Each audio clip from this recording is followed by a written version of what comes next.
Tambalang kumikinang. Nicole Ayala and Diego Bandido. Ang kwento. Mula sa mahiwagang burnay.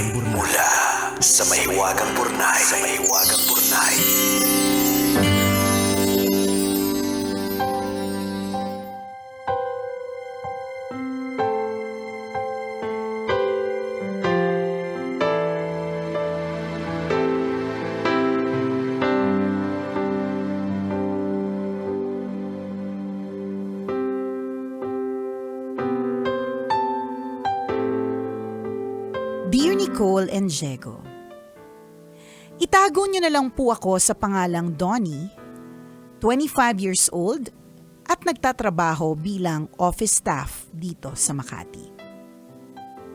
Sumulat po ako kasi may kasalanan po yata ako. Actually, hindi ko po sure kung kasalanan ko. Pero kasi may guilt sa puso ko. Hayaan niyo pong ibahagi ko sa inyo ang nangyari at bahala na po kayong humusga. Sana din po ay mabigyan niyo po ako ng payo. Ganito po kasi, meron akong kaopisina na mahilig kumain ng pagkain na hindi naman sa kanya. Pakiramdam po niya lahat ng pagkain na nasa ref sa pantry ng opisina pwede niyang pakialamanan. Kung hindi po niya uubusin, babawasan. Nung una po akala ko baka naman naguguluhan siya. Baka akala niya sa kanya. So ang ginawa ko po, nilagyan ko ng pangalan yung pagkain ko. Pero ganun pa din po. Pinapakialamanan po din niya. Kinausap ko na po ng masinsinan. Nagsorry po pero tuloy pa din ang nakaka-bad trip na gawain niya. Isang beses, naglagay po ako ng tsokolate na may mani sa ref. Laking gulat ko po nang makita kong walang kabawas-bawas ng kunin ko. Akala ko nagbago na po siya. Yung pala may allergy lang siya sa mani kaya hindi niya kinain. Nung Biyernes po nag-request ako kay nanay na kare-kare ang ipabaon sa akin. Sabi ko po, damihan ng mani. Parang alam na namin kung bakit ka nagigilty. Gaya po ng dati, may bawas na po ang ulam ko nang kunin ko para magtanghalian. Hindi lang po yun ang nangyari. Nag-undertime po yung kaopisina ko na tirador ng pagkain sa pantry. Na allergy daw po. Namaga ang buong katawan at mukha kaya isinugod sa ospital. At hindi pa rin po nakapasok today. Nicole and Diego, kasalanan ko po ba ito? Siya naman po kasi, hindi siya mapagsabihan. Tingin niyo po ba matututo na siya sa pagkatapos ng pangyayaring ito? Magsusorry po ba ako sa kanya? Salamat po sa inyong payo. Ang inyong tagapakinig, Donnie. Donnie. Alam mo kung bakit ka nagigilty? Kasi feeling ko lang pwede mo naman kaming i-correct. Feeling ko alam mo Alam mo na titirahin yung kare-kare. Feeling ko alam mo na gusto mong matuto ng leksyon yung kaopisina mong tirador. Gusto mo yun. Kasi nakita mo na yung kahinaan niya Pwedeng mali kami pero nagigilty ka because you know deep inside. Sinabi mo pa sa parents mo, damihan mo ng mani. Pero we may be wrong. I may be wrong. Baka naman kaya mo pinapadamihan kasi gusto mong maging mas malasa. Tas baka yun yung favorite mo sa kare-kare. Kaya lang ang feeling ko lang, kaya ka nagigilty kasi alam mo Yes. Alam mo yung kahinaan niya. Alam mong dun siya madadali. Tas hindi mo lang inakala na ma-ospital. Ano kasi to ang nakikita ko dito, two-way siya Unang-una, pag sinabi nating kare-kare, given na yan Na merong may mani. peanut butter na kasama correct. sa ingredients. Yes, totoo. So, kung titingnan mo, technically, kasalanan niya. Pero kasi, meron kang na parang sa heart mo na nag-commit ka na, lagyan ng maraming mani para kung pakialaman niya man to. Matuto na siya. Yes, Tingnan mo oo. actually, dun sa statement mo dun sa kwento, di ba? siya naman po kasi hindi mapagsabihan. Oh. So, deep inside, alam mo na, okay, so kinausap ko na ng masinsinan, may mga ginawa na ako mga moves, hindi niya pa rin naintindihan.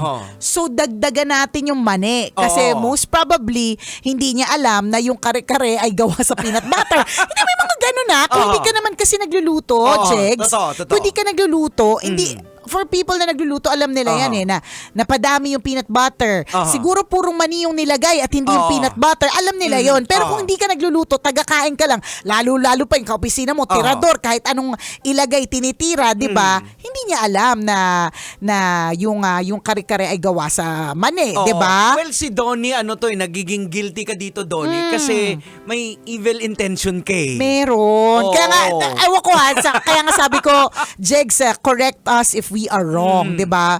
Pero meron talaga eh. Oo. Alam mo talaga kasi kung hindi mo naman talaga alam, 'di ba? Hindi mo talaga kasalanan. Oo. Sa totoo, lalong-lalo na kung naniniwala kang mali lahat ng ginagawa niyang Oo. pagtitira ng walang paalam, ganyan. Oo. Eh hindi eh. Alam Kasi mo the moment na nagtanong ka sa amin, ibig sabihin, na yun, nag-guilty ka. Kasi correct. kung halimbawa, kung gusto mo lang talaga maraming mani, hindi ka makakaramdam ng guilty doon. Tama, 'di ba? Oo. Hindi, talagang gusto ko lang na maraming mani. Yan yung favorite ko sa kare-kare, 'di ba? Kare-kare, may mani naman talaga yan. Kasalanan niya yun. Parang Oo, ganun. Pero diba? dahil nakakaramdam ka ng guilty, tingin namin na ako, personally, feeling ko may evil intention ka rin din eh.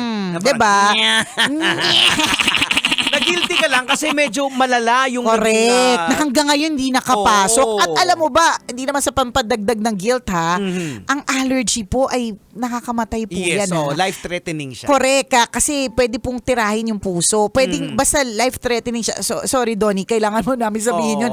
Para next time, di ba? Kasi in a way, parang humihingi ka, parang this is your way of hustisya eh. Oo. Gusto mo na karmahin din siya sa Oo. kanyang mga pinagagawa, di ba? Ayan. Pero hindi kasi para ikaw yung magbigay ng ganong Oo. yung ganong judgment sa kanya. Oo. Ang pwede sanang, ang maganda na lang dito, 'di ba, is the lessons to be learned. So, we pray, pagdasalan mo na maigi, dalawin mo at to make sure, tanungin mo sa mga doktor kung ano ba yung mga kailangan pa niya. Kumbaga parang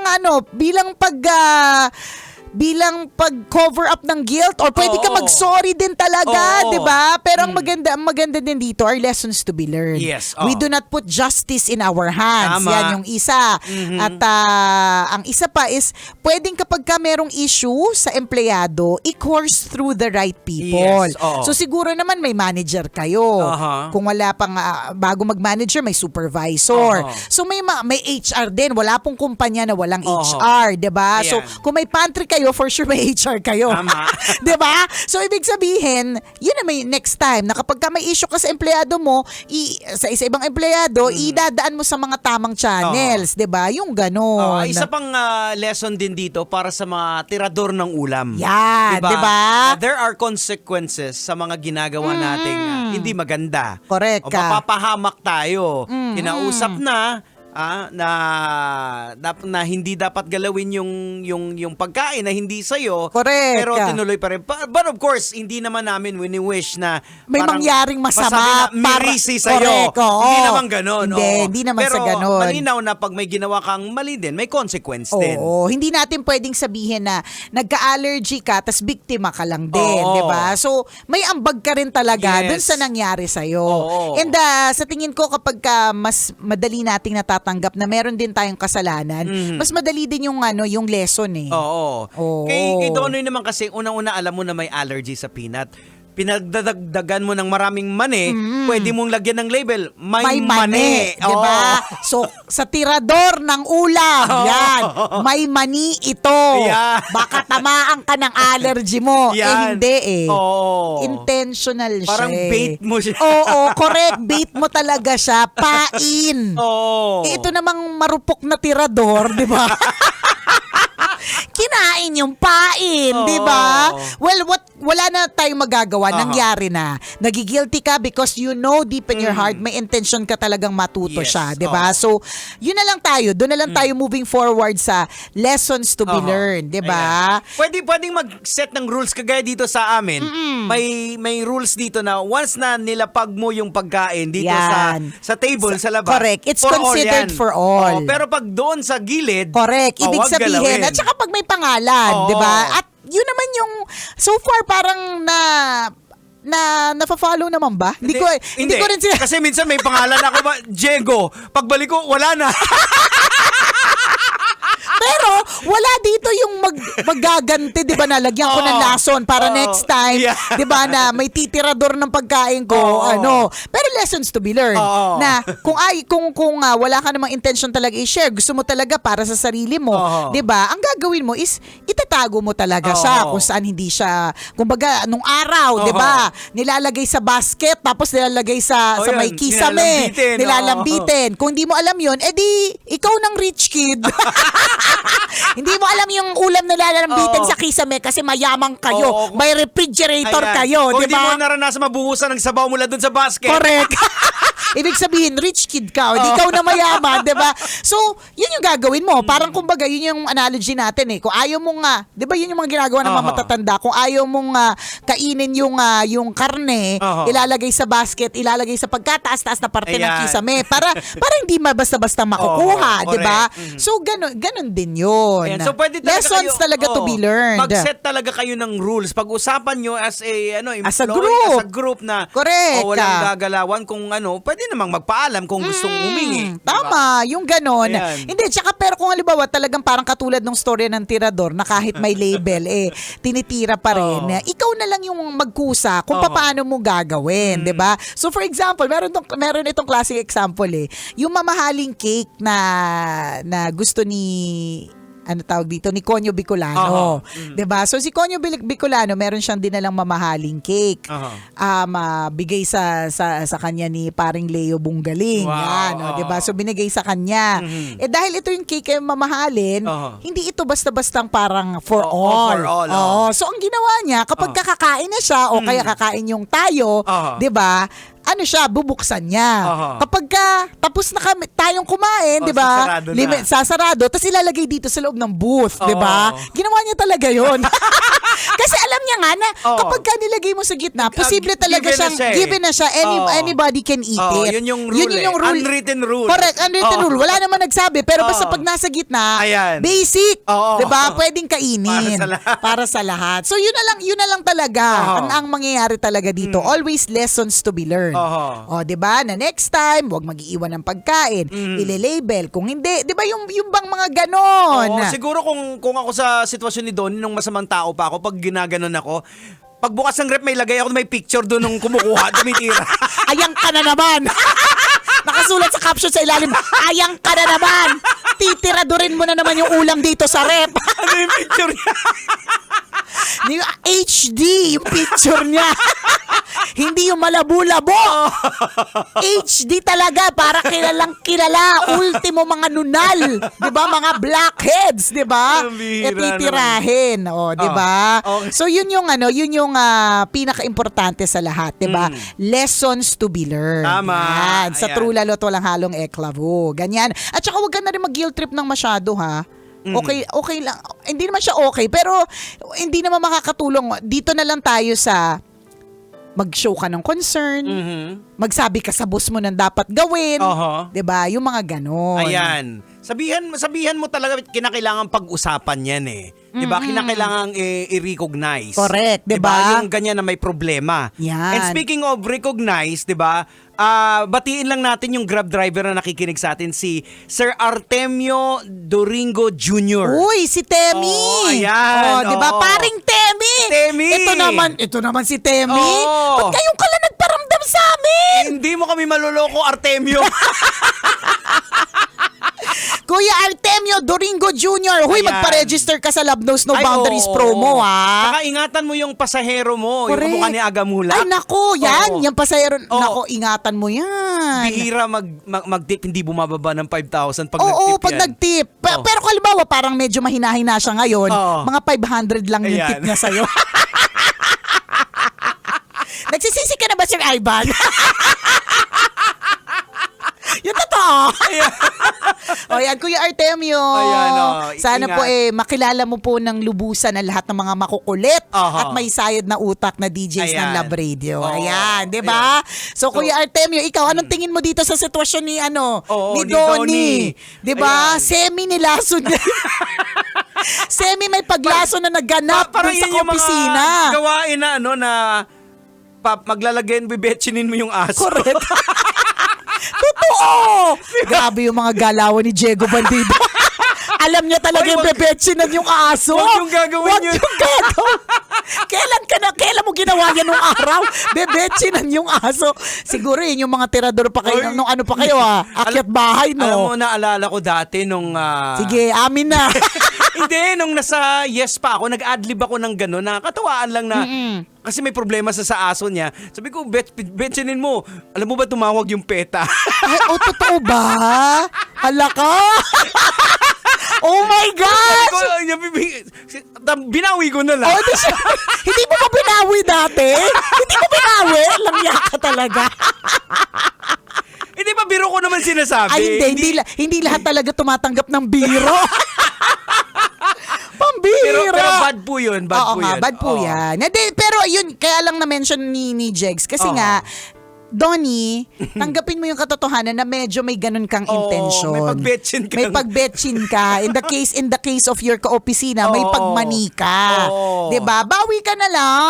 Ayan, oo. Bawi ka na lang. Tsaka alam mo, for all you know, meron palang mas malalim na problema. Yes, oo. Yung kaopisina. Na parang siguro kaya hindi talaga siya masabihan, ganon, kasi baka talagang sadyang gutom. Oo. The only time na nakakakain siya ay kapag ka nasa opisina. Kasi Yes. alam niyang may baon yung mga tao, di ba? Baka may ganon Aha. na kailangan pala niya ng tulong, Aha. na hindi lang pala siya basta-basta tirador.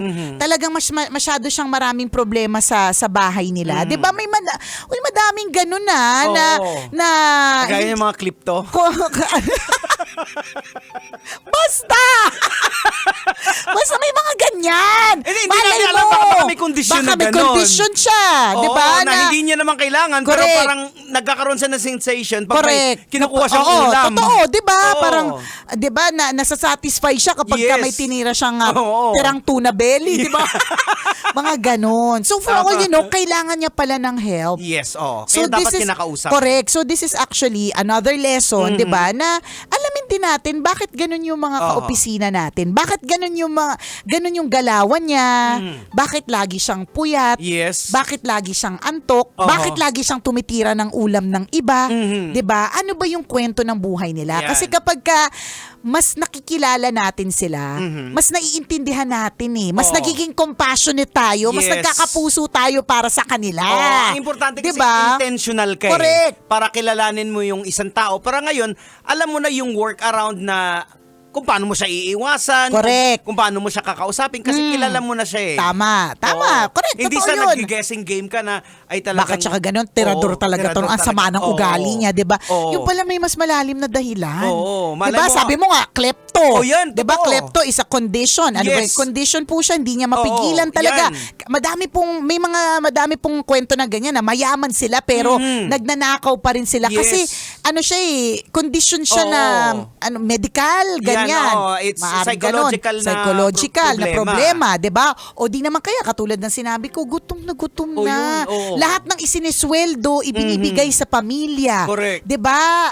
Yung mga ganong klase mga problema, Oo. hindi natin masasabi hanggat hindi natin inaalam. Ayan. 'Di ba? And this is a call for you. Yes, oo. 'Di ba? Kasi Malay mo, sa'yo ito yun nangyari, eh. Donnie. Correct. Pwede naman sa ibang kaopisina Tama, mo eh. pero ikaw yung binigyan ng ganitong klaseng Yes, calling. oo, na baka ikaw ang gagamitin ni Lord na para kausapin mo yung Yes. tao. Ito, kung halimbawa kung may garapal man sa ugali niya, baka ikaw makapagpabago sa kanya. Correct, 'di ba? Kaya lang Hindi di ko lang sure- mukha yung binago mo. Correct.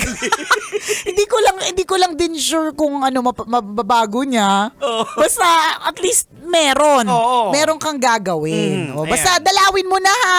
Oo. Dalawin mo siya sa ospital, tanungin mo kung kumusta yung kondisyon, Oo. 'di ba? Ano ang pwedeng itulong na opisina? Yan. Ikaw na ang mag-pass the hat. Ikaw na yung Oo. magpa-envelope around. Oh, Correct. yung kaopisina natin na tirado. Ay, hindi. Wag mo sabihin yun. Donation para sa opisinang tirador. Hindi, wag ganon. O, yung opisina natin, nasa ospital, o kailangan ng konting help. Ayan, tulong. 'Di ba? May help man yung company na ibibigay, pero syempre may mga Oo. iba pang gastusin yan, 'di Oo, ba? ito siya dati, ito na siya ngayon. Yan, 'di ba? Oo, 'di ba? Mula sa hindi maga sa namamaga, 'di ba? Oo. Para mga ganon. Yan, oo. Para maibsan kahit papaano yung guilt Tama. na yan, Ayan. 'di ba? Kasi wag mo kaming lolokohin. Wag mo kami pa ba, alam namin yan. May intention ka talaga. Pinadamihan mo yung mani eh. So gusto mo talagang gawin Oo. yan, 'di ba? Ang maganda ang, na ang gusto mo sana yung para matuto, pero napunta sa medyo malalang sitwasyon. Kaya nagkaroon ka ng guilty. correct, 'di ba? Tingin ko kung mga medyo namagalang yung bibig, Correct. Tapos yung taas lang, 'di ba? pagtatawanan, Correct. tatawa ka pa. Tama. Eh hindi eh. Matindi yung naging epekto eh. Tama. At again, hindi lang sa iyo naman ang lesson, kundi pati doon sa tirador. doon sa tirador, 'di ba? Oo. Na next time, makikinig din siya. Oo. 'Di ba? May problema man siya, katulad ng gusto nating intindihin na may problema siya, may problema din yung iba. Correct, oo. 'Di ba? Kaya naman affected yung iba eh. Kasi perang pinaghirapan din naman tong Tama. kare-kare na to. Perang pinaghirapan din naman tong spaghetti na Oo. to. Kasi- Kaya nga kami nagbaon kasi kulang din ang pera namin, Eh, 'di lalo ba? na kagaya yung nabanggit mo kay Konyo, di ba? May time talaga na gustong-gusto mo yung ulam mo. Correct. Tinitipid na ninanamnam mo. Tama. Na kung pwede lang hindi mo i-share. Totoo. Tapos itirahin lang na wala bigla. Correct. Yung cake na yan na sinasabi ko nung kay Konyo, Oo. sa totoo lang, ang tagal niya share yun kasi tinitigan niya muna. Tinitigan niya, inadmire niya muna, di ba? Bago niya i-share sa iba. Kasi Oo. ganun yun eh. May mga ganun tayong mga pagkain Oo. na gusto natin sa atin lang. So yun din yung lesson doon sa tirador. Yun yung feeling na sabi ng nanay mo, eto yung ulam. Tapos pagdating mo, nakita mo, tiniran ng pusa. Correct! Totoo! Di ba? Ang sama sa pakiramdam. Ang sama sa pakiramdam. O di naman kayo yung feeling na, yung meron kang gustong pagkain, tas yung nanay mo pinapauwi sa bisita. Oo. Di ba? Yung tinitingnan mo, hala, pinapauwi na lahat sa bisita. Gustong-gusto mong kainin yun. Di ba? Gusto mo para sa'yo lang yun.